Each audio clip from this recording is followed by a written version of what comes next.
Everybody, you're listening to God Spice with Greg and Kirti.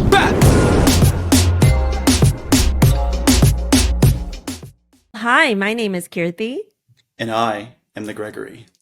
and you're watching Got Spice. We're really excited that we have a special guest today. She really kind of welcomed me into this amazing organization where she's a leader. And we are excited to highlight not only her journey to where she is today, but she's also going to kind of talk to us about a little bit about work-life balance, which is core to the Got Spice programming. We're really excited to welcome Candance Patel-Taylor. She is at Concern Worldwide US, and she's the Vice President of Marketing and Communications. Candance, welcome to our show. Thank you, guys. I am so happy to be here today and to talk about all things concern, my career, and in a Got Spice way. Great. Well, Thank you. I think you just spiced us up. The sun just came out behind me. It looks like God shining upon us suddenly. What do you That's do? It's pretty like this like exciting. halo around your head at the window there. Yeah. Well, sometimes you think I'm an angel, so I'm Oh, going to play into that. I mhm. mean, not that I you think really call me it an makes angel. sense. You have the wine on one side. It's like you have the angel and the That is devil on either side. perfect. Yes. Really perfect. I think I should pour some, but really, welcome to the show.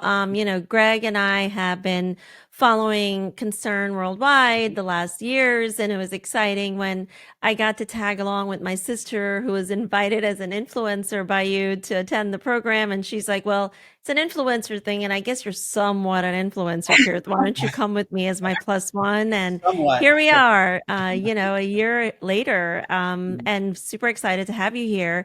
So first and foremost, I think it's important we actually talk about how do we get to this kind of altruistic dream job where you actually are doing what you like to do from like a functional standpoint, but you're doing it in like a way more meaningful way. So I think we first want to learn about where did you start out, Candance?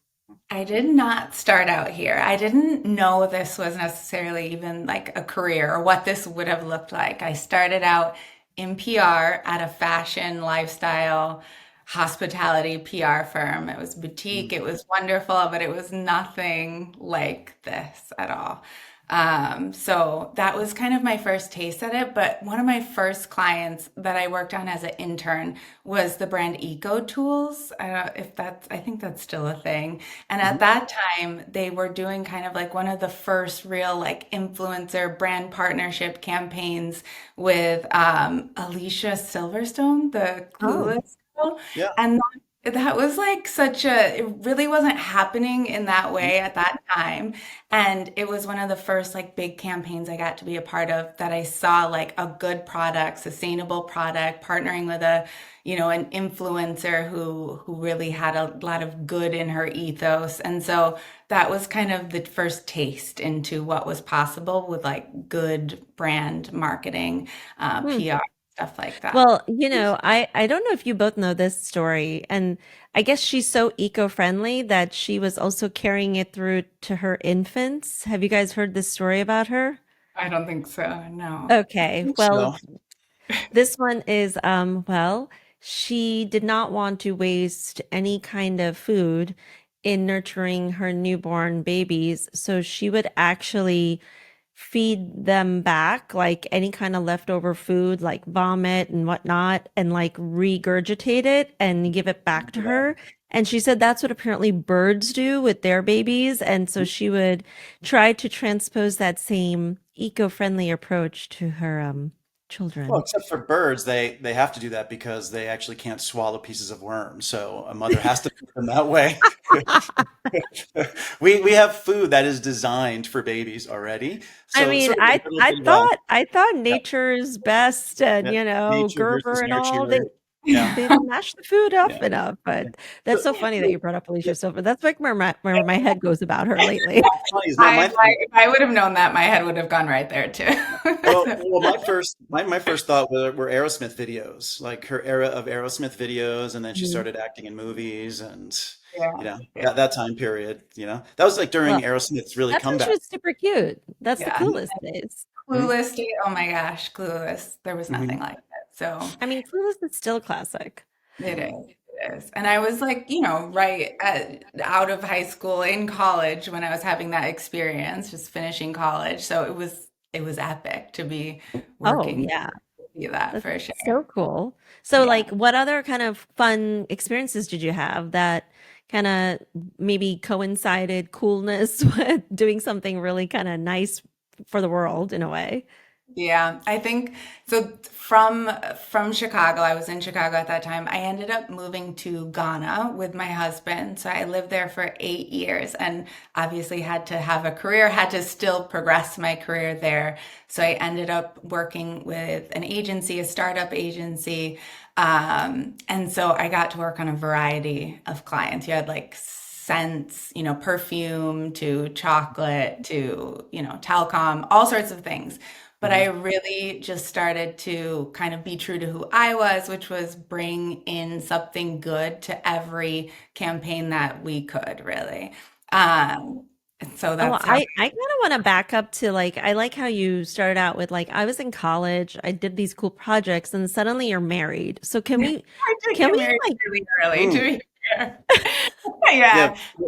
Was it linear? Like yeah, this path, all of a sudden, did you like jump steps, or was there a time in between, or was it like literally one after the other? It was kind of one after the other. So we got married in 2008, which is, I guess, technically my junior year, but I finished college a year early. So I was done and Okay. got married that year. And we all know 2008, like not the most fun year here.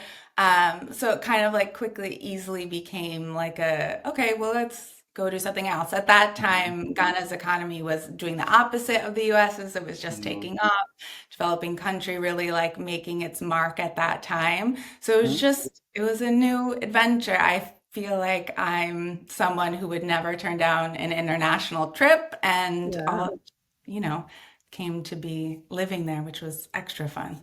Hmm. So what took him to Ghana that you were able to go along? Yeah, so he's from Ghana, so that was like, the key thing there. And then he started working on a variety of projects that it just, it was easier to be there than here. So yeah.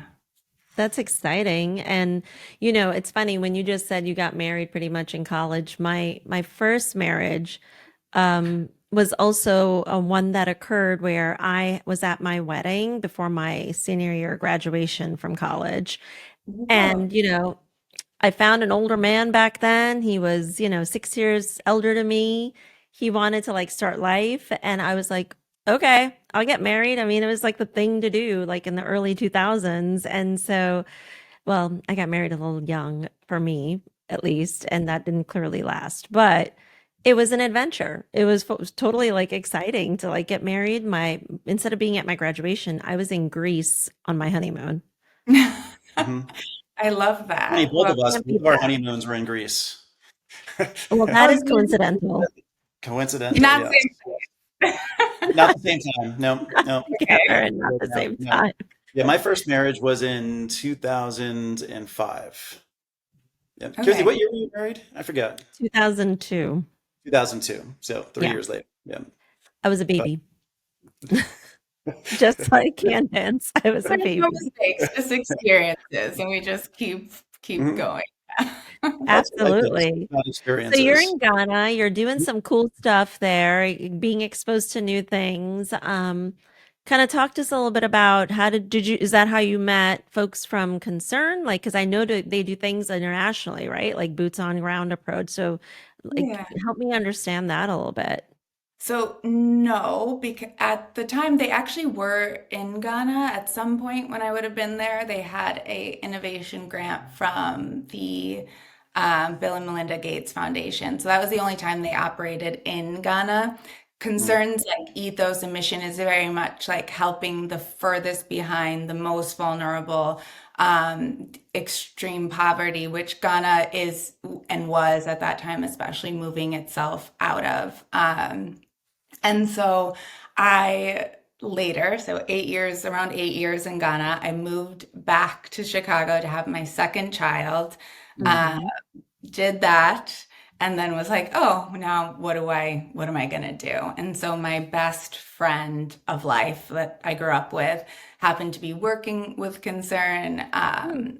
transitioning into a programmatic role within the organization, and recommended me for an open position in Chicago. And I was like, why not? This, everything she said about Concern, the way we are, the way we're boots on the ground, the way we, work really and truly by listening in and engaging communities, like just resonated with me. And I was like, why not? I want the experience of working in a nonprofit and having an impact experience like this. So Mhm. it all works out. That's Yeah. the about careers. Like you kind of just end up where you're supposed to be, I think. And that's where I In was most supposed in most Yeah. cases, I think What, that does what happen. what year was that? How long ago was that that to. you joined Concern? Well, kid just turned 8, Mhm. so that was 2017. Okay. I had him 2017. I started in Concern 2019. So I took like a year kind Mhm. of I sabbatical with love my your moniker, like, or measurement for time is probably tied to your birth. kids. Mhm. birth. They're like, when did I have to go through birth again? There we Well, go. well, what's really interesting though, it's funny you just mentioned kids because I was just thinking about one kids and then also movies because we were flipping through movies trying to identify something to watch one day, and all of a sudden I was like, I can't believe that movie's that old, and it brought me back to that moment in life. And then other times I'm thinking about, wow, our kids are 15 and 17 when we start having memories like, wait, they were like 5 and 8 at that point. It's kind of crazy how that works, you know? Yeah, time reminds us how many gray hairs are en route. I know. I was reminded today of that with my blowout, and I just like saw all these grays, and I'm like, what is happening? Well, I've aged. we can't see it on camera, so we'll just brush that under a rug. Well, Um, well, it's funny so talking gray hair. It's and Kirti, you hear me talk about this all the time. It's like sometimes the way that light, like when someone takes a picture of me, or I'm not sure what my hair is doing today, but Yeah. sometimes the way the light just captures, my hair looks gray, and then other times it actually looks dark. And then I remember, what was it, a couple years ago?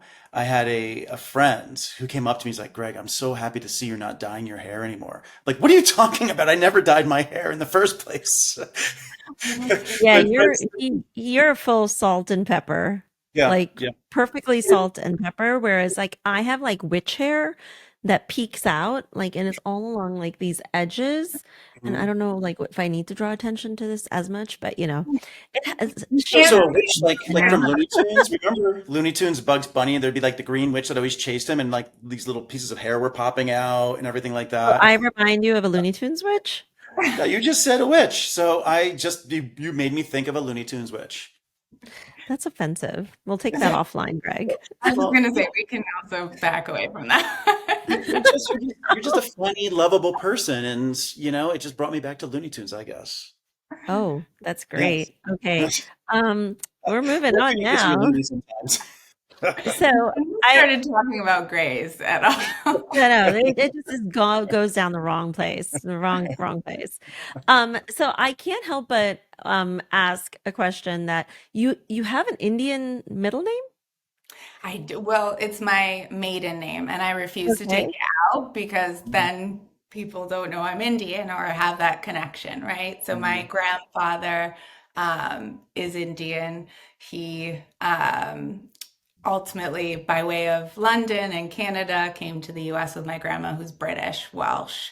So they had their kind of mixed kids in my mom, and then my mom ended up and my father, who's obviously black, got together. So I kind of am like I'm mixed Yeah, up. it's really hard to decipher your ethnic background, but it's so exotic. See, you got a little spice in you, Mhm. Candace. I got the Mhm. spice. I do have the spice. I will. That's why I'm never taking Patel out of anything, as much as my husband might have been annoyed with that choice. It's Well, staying. it could be worse. I mean, there are some very long Indian names out there. So, you could have had a really difficult one.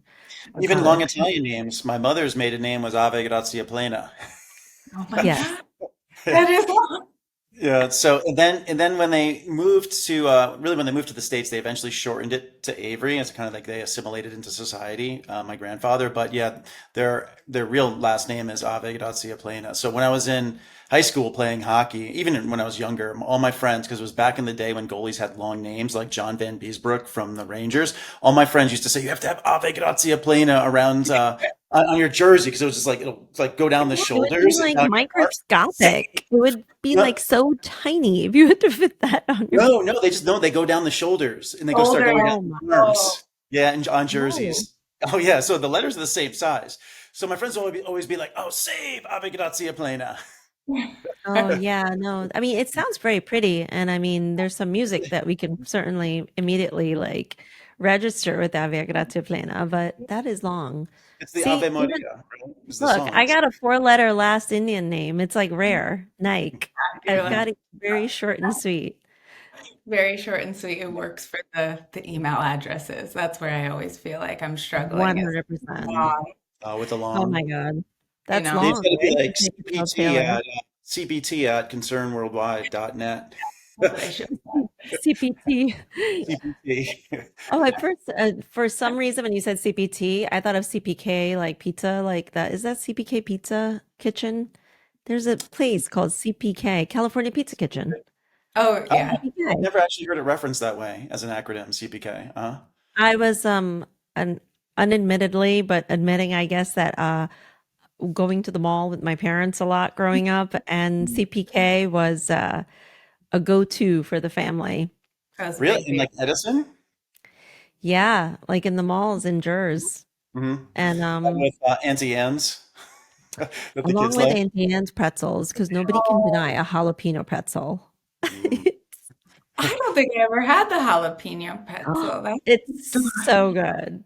It is actually good. And I'm not like a bread person, and I will be like, all right, I'll go for the jalapeno pretzel. That's gonna all right. jive with me. See, I like it. I'm gonna try that next time I'm in the mall. Yeah, I don't think I ever had Auntie Anne's until I was with Kirti because beforehand, like whenever I'd be in a mall, You which also say you've was never had any few fast and food till you few met and far me. between. I was never really a fast food person, and I start dating Kirti, and all of a sudden we're like introduced to fast food by her and her family. Her sister loves Taco It's not Bell. me. It's not me. It's them. It's them Okay. Problem. passing the buck. You know that. When do I ask for fast food? I know. I'm just saying. I'm referencing through you. You were the conduit to fast food, technically. Look, You're the I conduit am just connected to these people. That does connected to not these make people. me those people.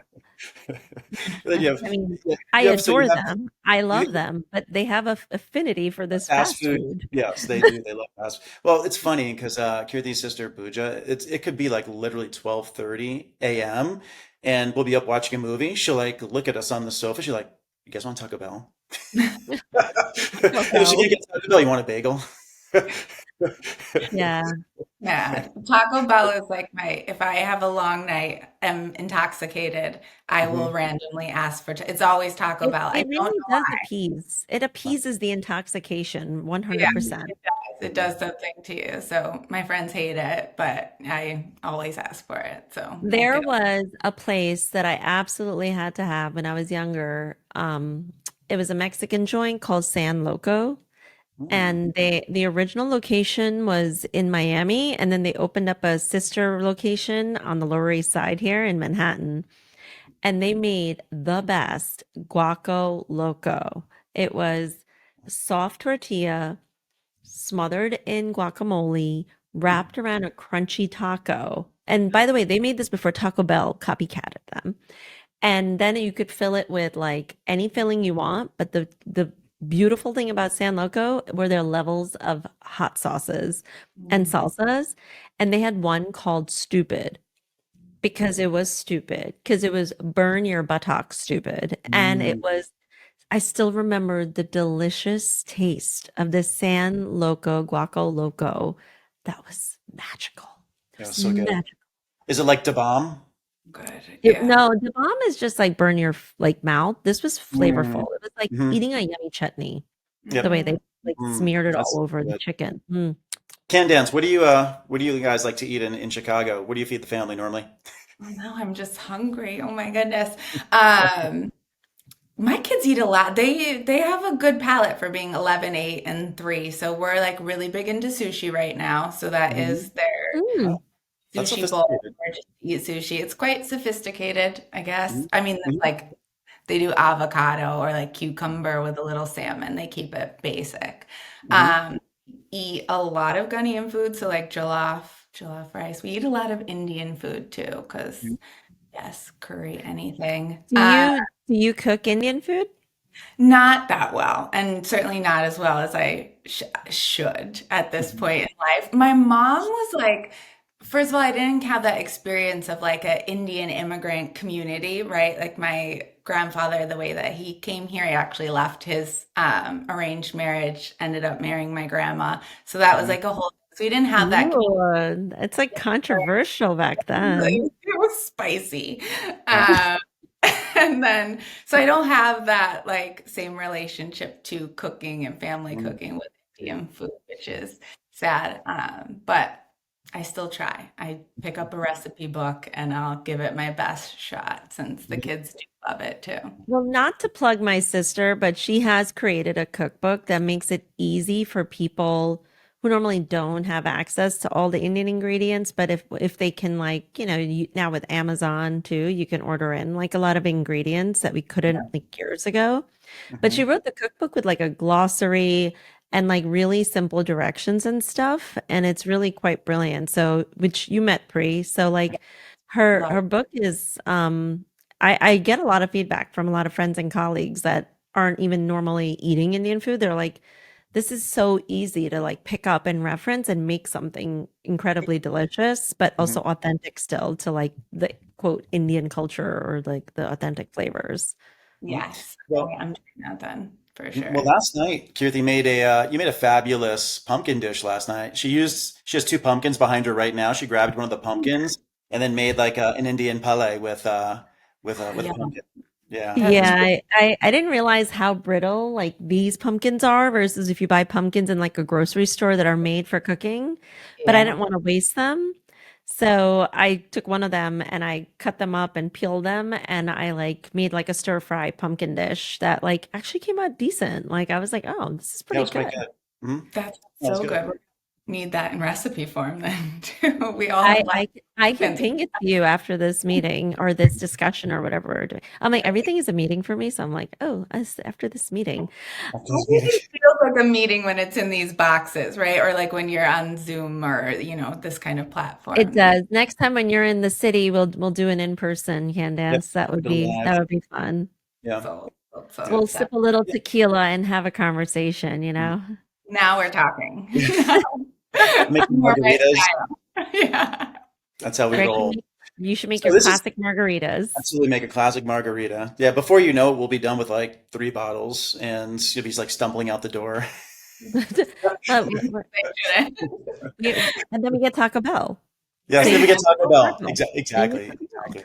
But food, this is Um, a perfect segue though into really concern worldwide. So yes. I'd love to, for our audience to really know more about concern worldwide and really how you're helping. I believe 26 countries you're in, if I recall correctly, and I think it'd be really interesting for everyone to know how important this initiative is, and also essentially kind of how you're really helping to feed these impoverished areas because it's really an important initiative. When Kirti and I first heard about the organization, as we had mentioned to you, we believe in philanthropy. We're part of a board called the Financial Communication Society, which supports three children's charities, as well as we also like to support other charities that are important to us. And so this one obviously being important to us here, but it'd be great for our audience to really learn more about it. Could you just kind of give everyone maybe some top line about what Concern Worldwide is and really how you're helping these, we'll call it, I guess, impoverished countries?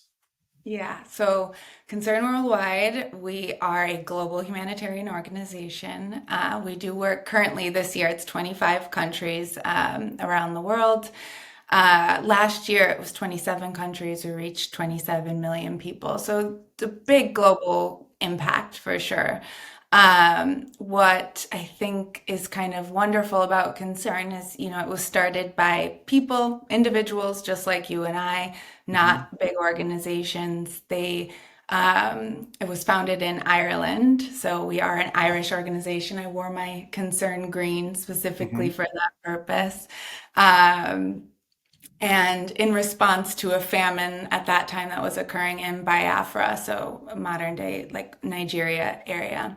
Hmm. Uh, and so that's our eat like hunger, solving hunger, contributing to ending global hunger is really like at the core of who we are as an organization. And this at end of year, we do this Unite to Fight Hunger campaign. It's really what usually involves a lot of people. It's where we meet new people, like how we met at the gala last year, Kirti. So concern is that we are just like the boots on ground people who really believe that there are solutions to some of these world's most pressing issues. We know they are. We know what they are. We know they exist, and we're just trying to involve as many people in the process of doing them. So that's kind of who we are. Hmm. What are some of because I know 27 countries is a lot, and that's, I mean, really congratulations to you and the organization for continuing to kind of scale your reach Hmm. and your impact. What are some of like, I know hunger is there, but what are some of the causes, right, that you guys have observed for this unfortunate kind of hunger that continues to be an epidemic in these countries? Yeah, it's interesting because we started this Unite to Fight Hunger campaign during the pandemic. So it was 2020, like things were starting to slide backwards again. We had, as an industry, like seen all this great progress. We were making that progress to those sustainable development goals that everybody was talking about. And then in 2020, with the pandemic and coronavirus, like things really started to fall backwards. And you saw hunger escalating, especially and rising at rates that just weren't sustainable to then solve it, right? Yeah. And so fast forward now, 5 years down the road, and we've seen this year we've had all these global aid cuts. So it's not just here in the US, it's around the world, different governments scaling back what they're going to give in foreign aid. And just that concern alone, that's, 4 million people who no longer will receive those life-saving services that they once did from concern. So within health, nutrition, water, sanitation, and 1 million of those being kids. Like, Oh, as a, so it's sad. hard to, as parents, like even comprehend. So yes, that's kind of like the scale of where we're at now in the hunger crisis and Hmm. what we see. Hmm. And your organization, you guys are really boots on the ground, right? I'm assuming, are you is the team physically delivering these items to those areas? Yeah, so not in like the US team is majority in the US, we're here, Hmm. but 99% of our staff is from the country that they work in. So Oh, our okay. team Mm, in Sudan and delivering quite literally life-saving aid constantly is, Hmm. for the most part, they are Sudanese. And so we mhm. have our offices in every single, country that we do work in. And then Hmm. we have these like fundraising offices. So I work in one of those in New York is the headquarters, but I'm here in Chicago. And then Dublin is our like global headquarters as well. Hmm. Okay. But in each country, that's something I love about Concern too, is like it really is, you might have heard a lot about localization and putting money into local organizations' hands, which we really do agree with and do as much as we can. But our Concern offices are like that to a certain extent. They're people Yeah. with the knowledge of their own countries, their own solutions, Hmm. of that. So we see a lot of progress that way. Yeah, it's really interesting. You guys have like a global infrastructure as I look at like even normal corporations that sometimes claim that, oh, we're global and we might have like a toe in some country, but it's really the local strategy that is impactful because you've got people who understand the culture, they are embedded within the community that could help actually create the impact that you guys do. Um, I know like you've mentioned this started, I think, in Ireland. Can you talk a little bit about what was their impetus to like help and kind of really reach out Hmm. beyond like their local kind of community there in Ireland? Hmm. Yeah. I think like what I've learned about the Irish people now, having worked for an Irish organization for 8 years now, is how generous and compassionate they are, just as a culture, like it's embedded in them. What I think is the real like tipping point, I guess, for why they're especially, I guess, compassionate with food and hunger related causes is because of the potato famine. So Mm, are, a culture that has recently experienced a famine. Hmm. Modern times, they received help from unlikely sources during their own famine. Hmm. They get those stories passed down from generations, right? But it's like it's from a grandmother who's still alive that's telling yeah. them about this famine. So it's that I think that really makes them extra empathetic to famine or just hunger that's happening around the world. Hmm. I have to ask a question again, coming back to Ireland and Dublin, a band from, that country, you too, and Bono being, into his charitable initiatives. Has he been involved with Concern at all? It is He so funny you asked that, Greg. I was going to ask a question about you too, literally. Like you Oh, took the question out of my mouth. you're going to ask a I question about us too?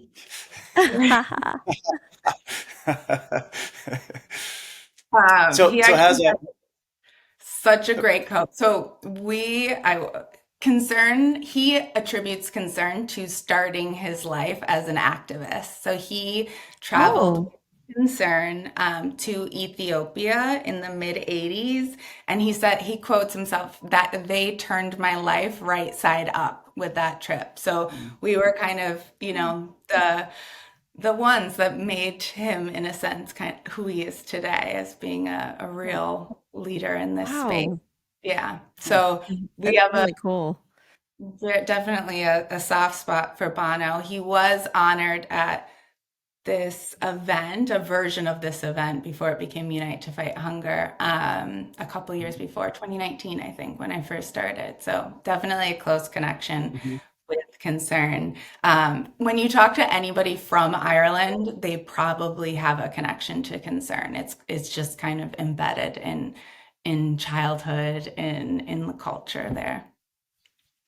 Mhm. That's beautiful. I mean, I remember last year, I think, if I'm correct, like the Kennedy family also has some affiliation, right, with help supporting concern. Yeah, we had Terry George, who was honored, also Irish filmmaker, and he has a very close relationship with the Kennedys and that foundation. So they came to support. They know of concern, obvious. Many people in the humanitarian space, even if we don't have the highest brand recognition, though I would love to change that, you know concern. Like we have just that reputation for being a good, solid organization. Yeah. So Yeah. Mhm. That's beautiful. What would be kind of like a dream goal for concern worldwide and your current campaign, right? The Unite to Fight Hunger initiative. Like, if you could say, if I achieved X, this would be just instrumental to our efforts, etc. Like, could you share what might be? yeah, the tangible goal, the goal that I know I have to achieve as a marketing lead here is to hit $3 million. We have to raise this amount of money across these channels in order to be able to support the work, and reach more people. Do I my like I guess my goal, my personal goal is just to get as many people involved. It really is like we take that unite thing very seriously, and we just want more and more people to be aware of what global hunger is, how Mhm. solvable it is. So, like, it shouldn't be happening, it doesn't need to be happening, but each and every individual really can, like, do something to make a difference and just help us reach one more person. And that just means we need one more person to get involved really with the campaign. And is that 3 million in total, or is that a yearly? goal? That's 3 million in total just for these, 3 months that we run this campaign. So not our annual goal or budget. It's just the next couple months, Hmm. which we can do. The team is killing it, and there's so many things. Hmm. There's different things that happen. There's the event that you've been to, Kirti, but there's also, different campaigns online, peer-to-peer fundraisers, Hmm. uh, all those things. How many people are part of the organization here in the States? It's a good question because we've had obviously a lot of changes this year. So we were at like 50 in the States. So we're like quite small in terms of our US office. Hmm. But we're 4,000 around the world. So we're part of a Oh, much wow. larger Hmm. team that we worked very, very closely with. But we Hmm. are we are scrappy here. And so adding another team member is like the last thing that we do usually if we don't have to. Yeah. And I can't help but ask this, and maybe it's selfishly because we're social media kind of engaged folks here, but what is the role of social media to help kind of really elevate the voice of concern, right? Like I think it's interesting for me. Like I see the UNICEFs, I see all these groups online, but I don't see maybe for some reason I'm not seeing as concerted campaign work from them. I think there is an opportunity to really leverage social as a platform. So what are your like thoughts and perspective on leveraging social to drive impact? It's really a tricky one in this space. I think Mm, there's so much more that we can do, things we have to figure out. But I do think there is something to like that crisis fatigue that we contribute to as an industry. Mm-hmm. Um, and so and we have a lot of like boundaries, what we can and can't say, what we can't do. We want to be, of course, respectful. So yeah. this is something we've been, definitely we have lots of discussions about. We test out different things. Hmm. Um, but I think it's a matter of the whole industry figuring out what social media is for us in a sense that we're like contributing to a positive conversation and not just always a negative one, which I think this campaign kind of does for us generally at the end of the year. Yeah. And kind of as Kirti mentioned, social media, but like a little bit more of a business question, I guess. As I think of brands that are out trying to generate awareness around their brand, are there, and I hate to put it this way, but almost like competitors that sort of kind of get in the way, that sort of dilute really what you're trying to do? Because with concern, even when we've had conversation, a very high percentage of every dollar donated goes to the actual organization, to the people, right? Goes, when I mean to the people, goes to the feet on the ground in providing food and all these particular needs versus, you hear stories of other organizations where it's a much lower amount. And so people feel a little duped. And I think that's a differentiator. Are you finding it to be challenging with others in market that may be not as authentic or maybe disingenuous in what they're doing? And unfortunately, concern sometimes gets wrapped up into that type of narrative. Yeah, definitely. I think, and I see that a lot. And we have competitors. We have like, we talk about our peers sometimes, but they're competing organizations, and we have much different ways of kind of what our ethos is and who we're going to be um, Mhm. online or otherwise. Concern, our rate is 93 cents of every dollar. It's big. It's a lot, and it means that maybe we don't have those big social budgets, spending Hmm. budgets elsewhere because so much of what we are bringing in is going to go direct out into our programs, which is a beautiful thing and the way, we think it should be. But there's always, I again didn't come to be, to be in this field. So I learned a lot about like how things work on the go. So now one thing I do personally as a donor is like check to see like what I'm actually giving to, or like if the Hmm. organization actually works in the place that they're saying they're going to versus just fundraising for it. So I Yeah. think there's like a lot of things that we as individuals can come to be aware of and look for. I don't think overhead is necessarily a bad thing. I think there's organizations who do it really well. You and we all know that like you need to pay people and to work, to do Mhm. the Well, thing. it's like a bit of like you get what you pay for, Yeah. right? I mean, Yeah. that is a reality, no matter how much we try to like take shortcuts or try to get more with less. Mhm. There's Yeah. certain type of talent, placement, etc., right? That you're just gonna, Gonna, unfortunately, yeah, it costs. It it Yeah. costs does. something. And I was going to say is also like stemming back from your background in fashion and PR from a messaging standpoint. How involved are you in maybe crafting that messaging out into the marketplace? One, because you obviously understand the PR landscape and what may resonate from a storytelling perspective, but then also from the fashion landscape of how to kind of bring it out in a unique kind of cooler way that also an audience would be receptive to.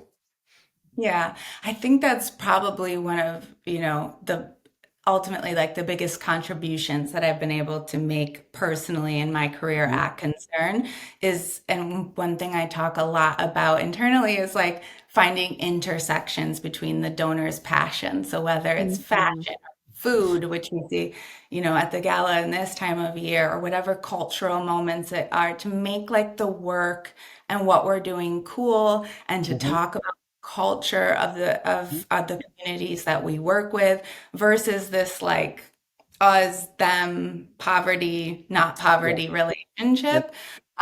So that's something my team absolutely love to do is to like make the conversation a little bigger, a little more than just, us talking to you about our work, but rather like look at how we use music in this Mhm. community to teach about, health and nutrition programs. Cause that's something Yeah.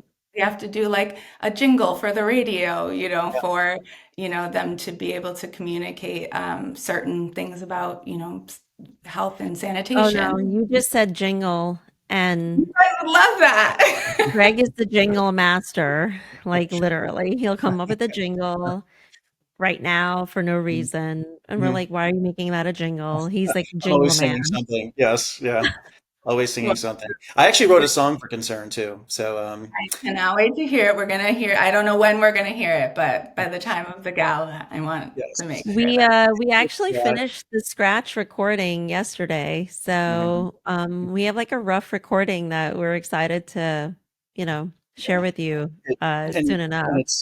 and it was designed. The kind of aesthetic kind of kicks off with paying like homage to Ireland. So with the Ireland roots, it has a little bit of folk in it, has a little bit of kind of modern rock infused with it, and like we can call it like a sort of a little bit of hint of sort of R&B esque into it. So it kind of combines these different pieces with lyrics that are kind of global and something that's anthemic. So that's kind of what we put together all into one particular track and emotional.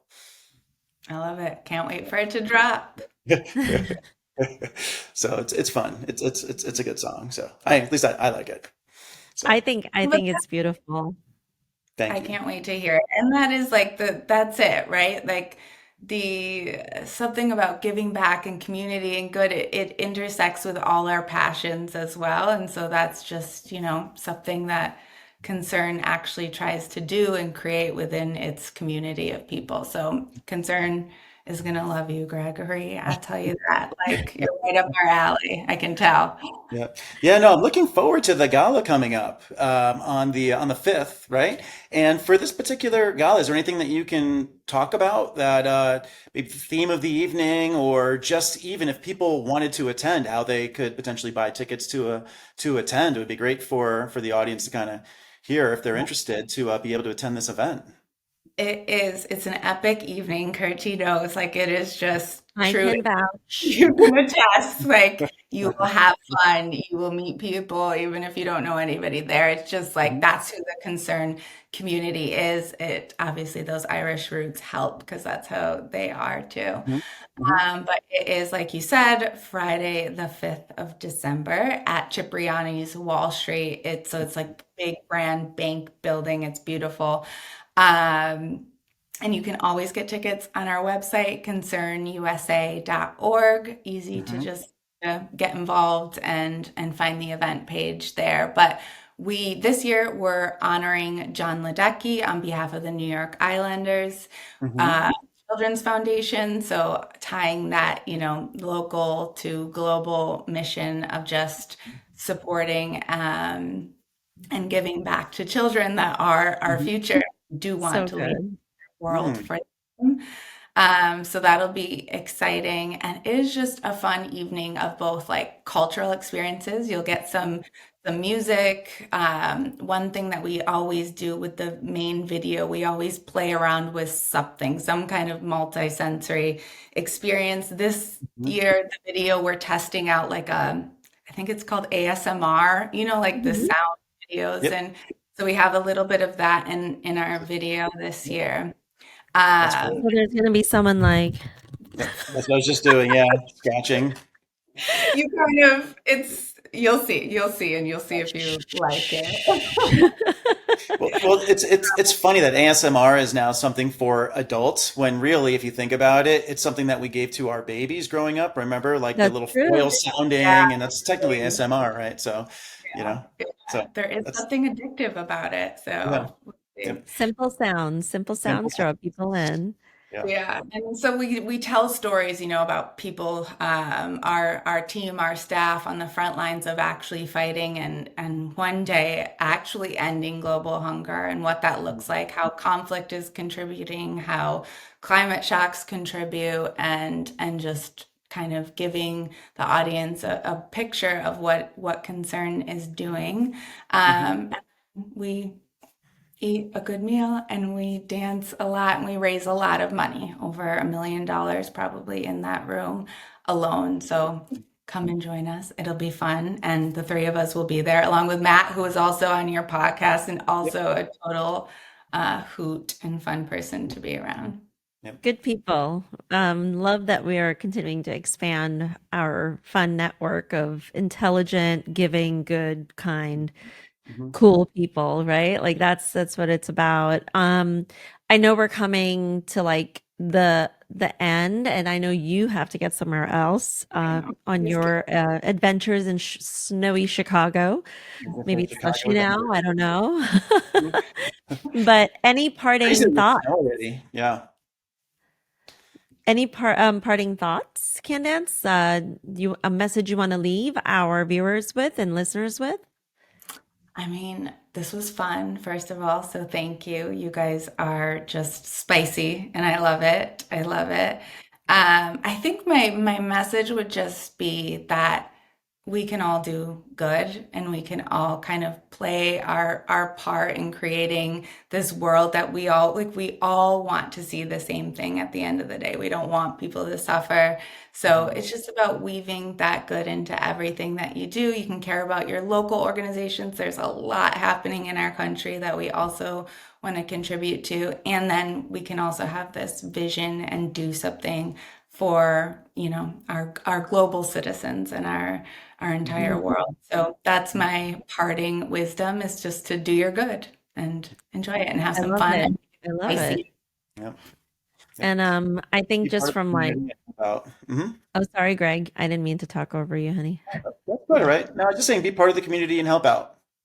Yeah, and I think like for me personally, like just getting to know people like you, like this organization, like the other ones that Greg and I also support and sit on, I think ultimately we can always find a way to do well better, right? Like how do we continuously do well better? And it's just a great cause. For those who are interested, the information will be in our kind of YouTube channel, as well as across Spotify and other places that you can watch or listen to Got Spice.